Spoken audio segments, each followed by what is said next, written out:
இறை மக்களே வருக,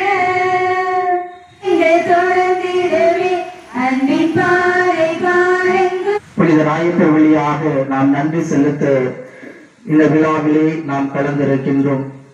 அதோடு நம் முன்பாக இருக்கக்கூடிய இந்த 5 குழந்தைகளும் முதன்முறையாக தங்களுடைய ஆண்டவருடைய உடலையும் இரத்தத்தையும் முதன்முதலாக உன்னை இறைக்கின்றார். வார்த்தைகள் 1-10 முடிய. ஒரு நாள் இறைவனில் செய்யும் நேரமாகிய பிற்பகல் 3 மணிக்கு பேதுரும் யோவானும் கோவிலுக்கு சென்றனர். இனத்தவர்களுக்கு நான் அறிவிக்குமாறு அவரை எனக்கு வெளிப்படுத்த திருவுளம் கொண்டார். அப்போது நான் எந்த மனிதரிடமும் போய் கலந்து பேசவில்லை. திருச்சபையை வழிநடத்தும் ஆயர்கள், குருக்கள், கன்னியார்கள், துறத்தவர்கள் ஆகியோரையும் ஆசிர்வதியும். இவர்கள்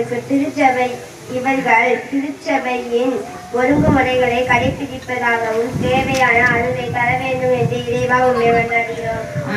சிறு பிள்ளைகளை என்னிடம் வரவிடுங்கள், தடுக்காதீர்கள் என்றவரை இன்று முதன்முறையாகவும் உடலை உட்கொள்ள இருக்கும் இக்குழந்தைகள் இறை நம்பிக்கையிலும் நற்பண்புகளும் வளர்ந்திட வேண்டும் என்று இறைவா மேம்பட்டாடுகிறோம். இறைவா, இந்த இளைஞர்கள் தாங்கள் தான் திருச்சபையின் தூண்கள் என்பதை உணர்ந்து கல்வியிலும் நற்பண்புகளிலும் வளர்ந்து தீய பழக்கங்களை விட்டு விலகி சமுதாயத்திற்கு பயனுள்ளவர்களாக மாற இறைவாண்மை மன்றாடுகின்றோம். தொற்று குணமாக்கியவரே எம் இறைவா, இன்று நோயினாலும் துன்பத்தினாலும் வேதனைப்படும் அனைவரையும் உமது அருள் கரங்களால் தொட்டு குணமாக்கி அவர்களுக்கு உடல் நலத்தையும் மன அமைதியையும் அருளில் உமது அன்பின் சாட்சிகளாக வாழ வரமருள வேண்டும் என்று இறைவா உம்மை மன்றாடுகிறோம். இன்றைய திருப்பணியை சிறப்பிக்க வந்துள்ள பங்கு தந்தை அசோக் மற்றும் அருள் தந்தை எழில் ஆகியோரை ஆசீர்வதியும். அவர்களுக்கு தேவையான உடல் உள்ள சுகத்தையும் அருளையும் தர வேண்டும் என்று இறைவா உம்மை மன்றாடுகிறோம். ஆண்டவரே, எங்கள் மன்றாட்டுகளை பரிவிரக்கத்துடன் ஏற்றுக்கொண்டு நாங்கள் இறைஞ்சி கேட்பவற்றை கனிவுடன் தந்தருள வேண்டும் என எங்கள் ஆண்டவராகிய கிறிஸ்து வழியாக உம்மை மன்றாடுகின்றோம்.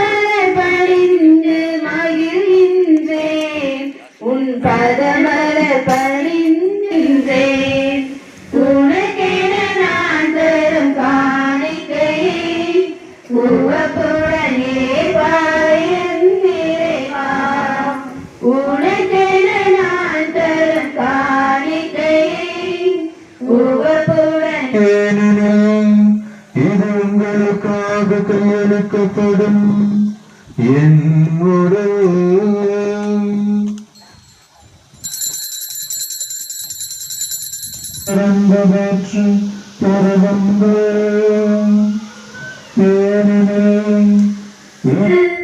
இதுவே அலமருந்து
பிள்ளை என்றும்